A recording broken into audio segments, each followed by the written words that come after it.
Ridwan Kamil diprediksi dapat lawan berat jika Anies Baswedan maju dalam pemilihan Gubernur Jakarta. Lalu seberapa besar kans Anies melawan RK di Pilgub Jakarta? Kita bahas bersama juru bicara PDIP Ciko Hakim dan Direktur Eksekutif LSI Jayadi Hanan.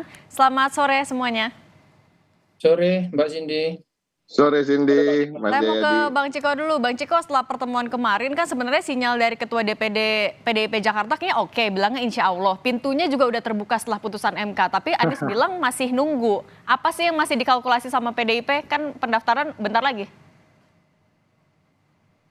Banyak sekali. Ini kalau terkait dengan Jakarta, bahkan bukan hanya Jakarta ya, Jakarta, Jawa Tengah, dan Jawa Timur kita ketahui sampai hari ini PDI Perjuangan belum mengeluarkan surat rekomendasi untuk mengusung calon gubernur maupun calon wakil gubernur yang definitif. Tapi yang pertama, kunjungan dari Anies Baswedan ke kantor DPD PDI Perjuangan Jakarta adalah kunjungan silaturahmi antar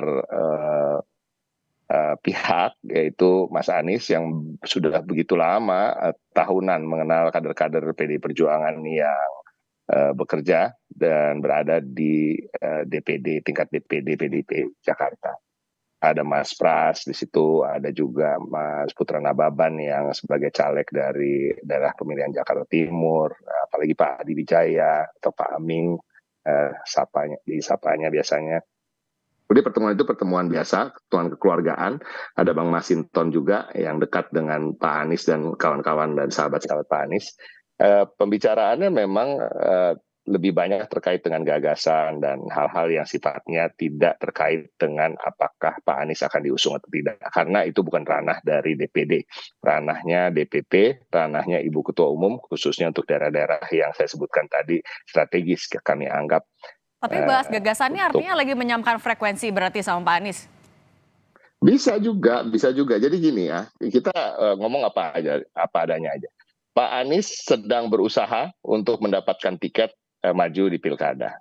PDI Perjuangan sedang berusaha untuk mengerucutkan nama siapa yang akan menjadi calon gubernur dan calon wakil gubernur terbaik untuk rakyat Jakarta. Jadi kan kita sama-sama lagi usaha nih. Nah, kebetulan ketemu ya yang satu usaha untuk menyampaikan, tentunya kita juga ingin dengar gagasan-gagasan beliau. Kami juga akan menyampaikan juga apa yang berada di pemikiran dari PDI Perjuangan terkait dengan lingkungan hidup, kelestarian lingkungan hidup, terkait dengan kesejahteraan masyarakat, apa yang kira-kira kita inginkan untuk Jakarta ke depannya. Jadi kita tukar pikiran. Nah, sambil kita bertukar pikiran itu, ada juga sosok-sosok yang sedang bertukar pikiran dengan DPP dan Ibu Megawati Soekarno Putri, khususnya calon-calon dari kader internal seperti Pak Ahok, Pak Jarod, Mas Hendi, Mas Pras, ya kan, Bang Rano Karno. Nah, ini semua sedang kami cermati satu persatu, kami dalami, kami juga lakukan simulasi-simulasi, bongkar pasang, oh kalau cagupnya ini, cawagupnya ini bagaimana, kalau cawagupnya ini, cagupnya ini bagaimana,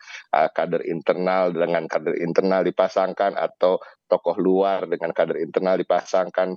Bukan hanya hasil survei, tapi kami juga berbicara langsung dengan akar rumput dari pemilih PDI Perjuangan di pileg yang lalu, juga akar rumput secara keseluruhan, rakyat Jakarta di pelosok-pelosok, di kampung-kampung.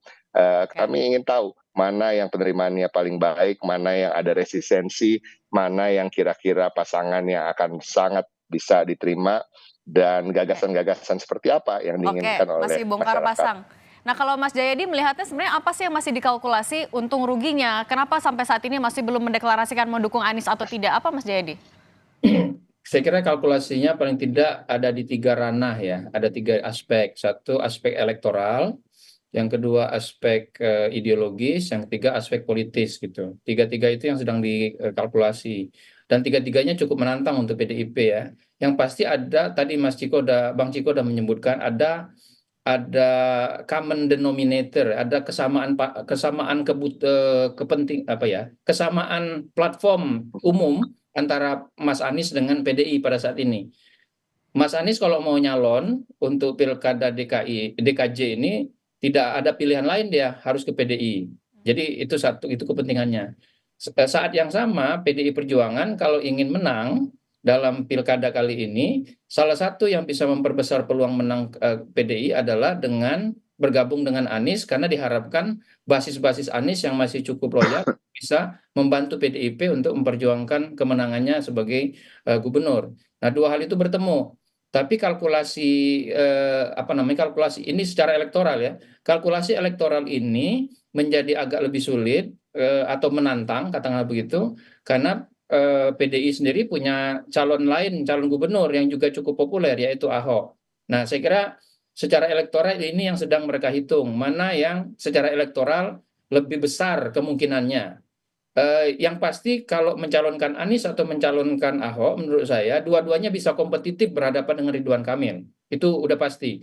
Karena selama ini data-data menunjukkan bahwa tiga nama itu terus-menerus selama 2 tahun terakhir, terutama setahun terakhir, tiga nama itu yang muncul, Anies, Ahok, dan Ridwan Kamil.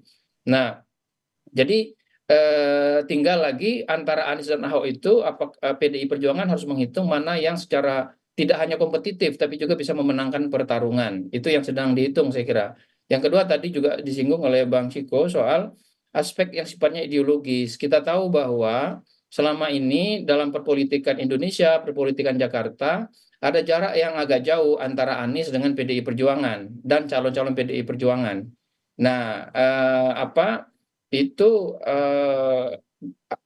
tidak mudah untuk tidak bisa dengan seperti membalik telapak tangan atau hanya berlangsung satu malam. Itu diperlukan waktu yang cukup waktu yang cukup untuk menyelesaikannya karena perlu bridging kan dari Anies yang katakanlah dengan mudahnya Anies cukup jauh di kanan PDI dan Ahok katakanlah begitu atau calon-calon PDI agak cukup jauh di kiri, itu bridgingnya kan tidak bisa serta merta, perlu waktu dan dan itu dimulai antara lain misalnya yang ditunjukkan ke publik dengan kunjungan di DPD PDI Perjuangan di Jakarta kemarin. Nah, yang ketiga saya kira yang harus dihitung oleh PDI Perjuangan adalah soal politis, aspek politisnya. Aspek politisnya itu maksudnya adalah seberapa kuat nih resistensi yang ada. Karena Anies itu kalau data-data menunjukkan resistensinya di kalangan pemilih PDI cukup kuat. Oke, Bang Saat Ciko yang gimana sama, menanggapinya kalau kalau Pak? Ahok yang dimajukan, resistensinya di kalangan pendukung Anies juga cukup kuat. Oke, Nah, secara politik jangan sampai upaya memadukan dua kekuatan malah saling menegasikan gitu. oke. Jadi PDI secara umum sedang mencari mana kutub positif, mana kutub negatif. Jangan sampai negatif ketemu negatif atau positif ketemu positif sehingga dia tidak nyambung. Harusnya yang satu positif, yang satu negatif sehingga saling melengkapi. Oke, sekarang kita tanya ke Bang Ciko. Bang Ciko kan sebenarnya benang merahnya ada nih, ada sama-sama kebutuhan antara PDIP dan juga Anies. Tapi tadi potensi resistensinya besar sekali. Nah, kalau dari PDIP gimana dong untuk mengantisipasi itu? Strateginya apa? Kita tidak mau mengatakan resistensi ya, kita lebih mengatakan ketidakcocokan atau ketidaksinkronan. Ya, ini kan kita mencoba mencari titik temu sambil juga kami mencermati kader-kader di internal kami tadi yang disampaikan oleh Mas Jayadi Hanan bahwa sesungguhnya kan kalau kita bicara Pak Basuki Cahayapurnama survei tingkat elektabilitasnya juga cukup tinggi ya, tingkat kepuasan publik ketika beliau memimpin Jakarta juga sangat tinggi. Jadi sebenarnya ini yang menjadi betul-betul menjadi pertimbangan kami ke depan. Tetapi tentu yang utama pertimbangannya adalah tadi bagaimana kita bisa menyatukan suara, menyatukan dan mengharmonisasi masyarakat Jakarta secara keseluruhan yang di kaum-kaum kelas menengah, kelas strata ekonomi di bawah, dan juga kelas atas maupun juga kaum Islamis atau kaum nasionalis dari berbagai suku, berbagai agama, ras, dan golongan. Nah, ini yang paling penting. Bagaimana kita bisa memenangkan pilkada ini dengan bisa mendapatkan suara yang bobotnya sama dari semua pihak. Dan siapa yang Tapi akan paling artinya masih 50-50 diterima kemungkinan oleh dukung banyak Pak Anies, masyarakat. masih kemungkinan masih dukung kader sendiri Bang Ciko? Oh iya, saya selalu mengatakan bahwa peluang Pak Anies, peluang Pak Ahok, peluang Mas Jarod, peluang Bang Rano, peluang Mas Hendi, peluang Mas Pras, itu semuanya levelnya kira-kira sama. Oke. Kalau dari oke.